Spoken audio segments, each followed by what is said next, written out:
সেজদার অবস্থায় পা দুটি ফাসাল রাখা উচিত না জুড়ে রাখা উচিত, কোনটা উত্তম?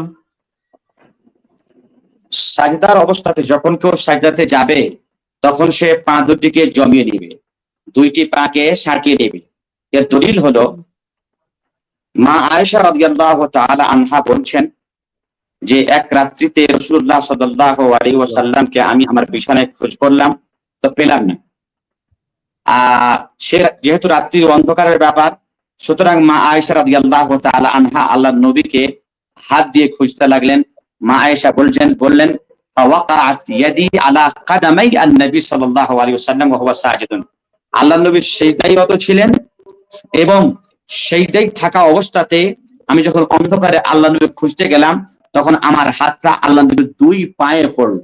তো একটা মানুষের একটা হাত দুই পায়ে কি করে পড়তে পারে? যখন যদি জমা থাকে তাহলে হাতটা পড়বে, আর যদি পা দুটো যদি দূরে দূরে থাকে তাহলে একটা হাত দুই পায়ে পড়বে না। সুতরাং বোঝা গেল কি যে সাজদার অবস্থাতে ছেলে হোক কিংবা মেয়ে হোক, যখন সে সাজদায় যাবে তখন সে পা দুটিকে সাটিয়ে দিবে, পা দুটিকে জড়িয়ে দিবে।